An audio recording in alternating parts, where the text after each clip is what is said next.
भारतवर्ष की भूमि पर अनगिनत धार्मिक और आध्यात्मिक उत्सव मनाए जाते हैं, लेकिन उनमें से सबसे पवित्र और दिव्य आयोजन कुंभ मेला माना जाता है।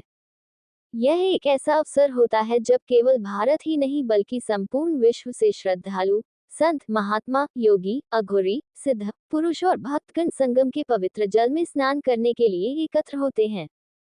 महाकुंभ का महत्व केवल बाह्य स्नान तक सीमित नहीं है, बल्कि यह एक आध्यात्मिक जागरण, आत्मशुद्धि और ईश्वरीय सानिध्य का पर्व भी है। यह मेला हर 12 वर्ष में गंगा, यमुना और अदृश्य सरस्वती के त्रिवेणी संगम पर आयोजित होता है, जहां आस्था और भक्ति की धाराएं एक हो जाती है। मेले के आयोजन की जानकारी मिलते ही पूरे देश भर से भक्तों और संतों का आगमन शुरू हो गया था। लेकिन इस बार की कुंभ यात्रा साधारण नहीं थी।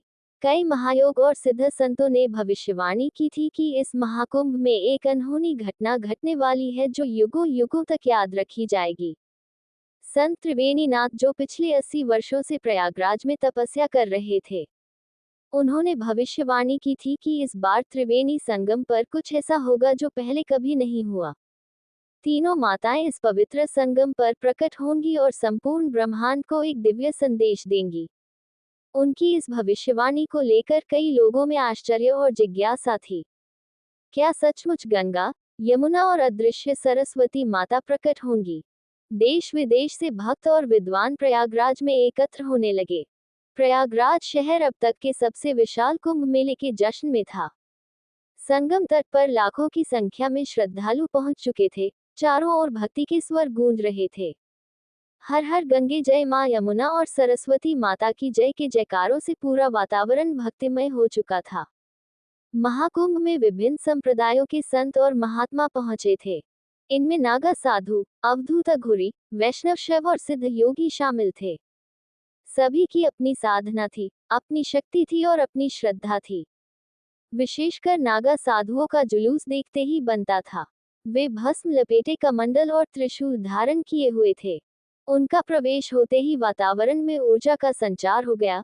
लेकिन इस बार का कुंभ कुछ अलग था। सभी सन्यासी किसी अनहोनी के संकेत को अनुभव कर रहे थे। माघ पूर्णिमा की रात थी। ये रात कुंभ स्नान के लिए सबसे शुभ मानी जाती है। कहा जाता है कि इस दिन स्वयं देवता भी गुप्त रूप से संगम पर स्नान करने आते हैं। रात के लगभग 2 बजे जब लाखों लोग गंगा में डुबकी लगा रहे थे, तभी अचानक संगम के जल में हलचल होने लगी। सबसे पहले संगम का जल धीरे धीरे हलचल करने लगा। स्नान कर रहे श्रद्धालु इसे एक सामान्य घटना समझ रहे थे, लेकिन फिर जल का रंग बदलने लगा। पहले हल्का नीला, फिर सुनहरा और फिर उसमें एक अद्भुत आभा उत्पन्न होने लगी। लोग चौंक गए। कुछ लोग कहने लगे कि जल में देवी देवताओं की छवि दिख रही है। कुछ को ऐसा लगा कि गंगा स्वयं सजीव होकर प्रवाहित हो रही है। चारों ओर हलचल मच गई। इसी बीच आकाश में एक अद्भुत प्रकाश दिखाई दिया। ये प्रकाश सीधा संगम के जल से निकलकर आकाश की ओर बढ़ रहा था। तभी अचानक संगम के बीचों बीच से 3 दिव्य स्वरूप प्रकट हुए। लाखों लोगों की आंखें अब संगम की ओर टिकी थी। 3 दिव्य स्वरूप आकाश से धीरे धीरे नीचे उतर रहे थे। सबसे पहले एक दिव्य स्त्री प्रकट हुई। उनके वस्त्र श्वेत आभा से मंडित थे और उनके चरणों से जल की धाराएं प्रवाहित हो रही थी। वे दिव्य और तेजस्वी थी। यह मां गंगा थी। उन्होंने दोनों हाथ उठाए और एक गूंजती हुई वाणी में कहा, मैं गंगा हूँ, भारत की पुण्यदयनी माता। मैं अपने पुत्रों के पाप हरने आई हूँ, लेकिन मेरे जल को दूषित मत करो। मेरे जल में वही अमृत है जो सत्य, भक्ति और करुणा से प्राप्त होता है। लोगों ने मां गंगा को देखकर अपनी आंखें नम कर ली। इसके बाद नीले जल से एक और देवी प्रकट हुई। उनके वस्त्र नीले थे और उनकी देह से स्निग्ध आभा निकल रही थी। यह मां यमुना थी। उन्होंने कहा, मैं यमुना हूँ, प्रेम और भक्ति की अधिष्ठात्री देवी, जो मेरे जल को हृदय से स्वीकार करता है वह श्री कृष्ण की भक्ति को प्राप्त करता है। लोगों ने मां यमुना के चरणों में प्रणाम किया। इसके बाद अचानक एक अदृश्य तरंग उठी और उसमें से तीसरा दिव्य स्वरूप प्रकट हुआ। यह मां सरस्वती थी। वे दूध सी शुभ्र थी। उनके कर कमलों में वीणा थी और उनके नेत्रों में अनंत ज्ञान था। उन्होंने कहा, मैं सरस्वती हूँ, ज्ञान और विवेक की देवी। इस धरती को मेरी आवश्यकता है, लेकिन मनुष्य मेरी धारा को क्यों भूलता जा रहा है? जो सच्चे हृदय से मुझे पुकारेगा उसे मैं अमर ज्ञान प्रदान करूंगी। तीनों माताओं के प्रकट होते ही पूरा ब्रह्मांड जैसे जाग उठा। गंगा का जल स्वर्णिम हो गया, यमुना का जल नीलमणि सा चमकने लगा और अदृश्य सरस्वती की धारा स्पष्ट दिखाई देने लगी। तभी अचानक एक अदृश्य द्वार खुला। ये साधारण द्वार नहीं था, बल्कि यह स्वर्णिम प्रकाश से बना एक ब्रह्मांडी द्वार था, जिससे दिव्य रश्मियां निकल रही थी।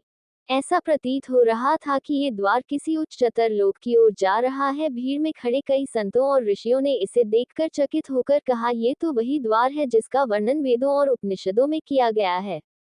यह मोक्ष का द्वार है जो केवल सच्चे साधकों के लिए खुलता है। लेकिन प्रश्न ये था कि ये द्वार क्यों खुला था। तभी संत त्रिवेणी नाथ, जो 80 वर्षों से तपस्या कर रहे थे, धीरे धीरे आगे बढ़े। उनके नेत्रों में दिव्य तेज था। वे संगम के पास जाकर बोले, हे माँ गंगा, हे माँ यमुना, हे माँ सरस्वती, ये द्वार किसके लिए प्रकट हुआ है? क्या अब इस युग में भी किसी को मोक्ष प्राप्ति संभव है?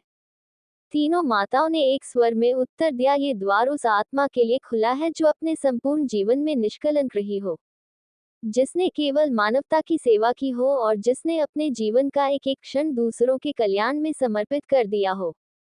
संत त्रिवेणी नाथ यह सुनकर मौन हो गए। उन्होंने अपने हाथ जोड़ लिए। फिर उन्होंने कहा, यदि ऐसा है तो इस धरती पर कोई भी इतना पवित्र नहीं होगा, कोई भी इस द्वार से पार नहीं जा सकता। लेकिन तभी एक अद्भुत घटना घटी।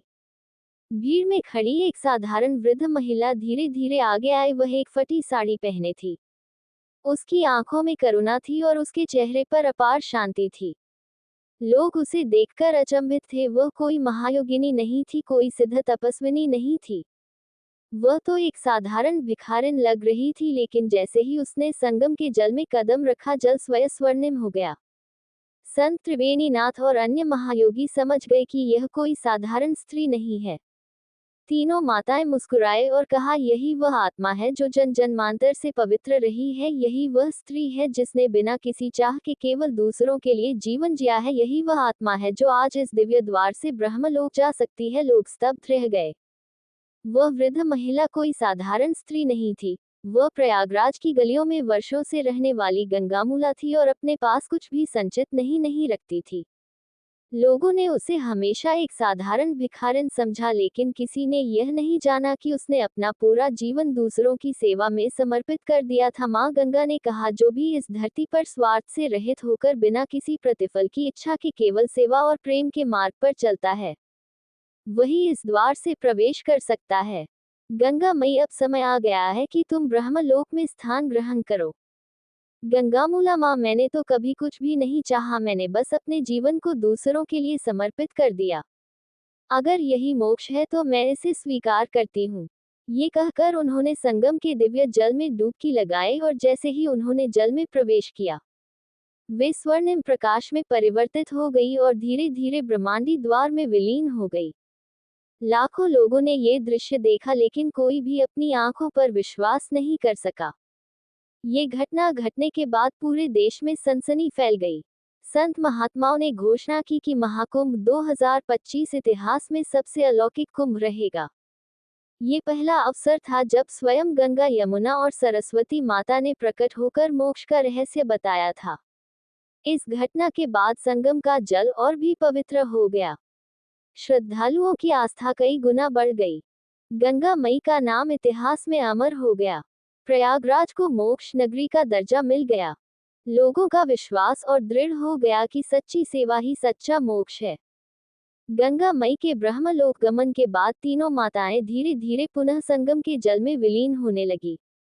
लेकिन जाने से पहले उन्होंने अंत बार आशीर्वाद दिया, जो भी सत्य, सेवा और भक्ति के मार्ग पर चलेगा उसे इस जीवन में ही ब्रह्म ज्ञान प्राप्त होगा। संगम अब केवल जलधारा नहीं बल्कि साक्षात मोक्ष धारा बन चुका है। ये कहकर तीनों माताएं दिव्य प्रकाश में विलीन हो गई। महाकुंभ 2025 की यह घटना इतिहास में त्रिवेणी संगम का दिव्य चमत्कार के रूप में अमर हो गई। आज भी जो कोई संगम में स्नान करता है वह महसूस करता है कि गंगामली किसी रूप में मौजूद है और यही संदेश इस युग को दिया गया। मोक्ष किसी जंगल में तपस्या करने से नहीं मिलता, बल्कि दूसरों के लिए निस्वार्थ सेवा करने से प्राप्त होता है।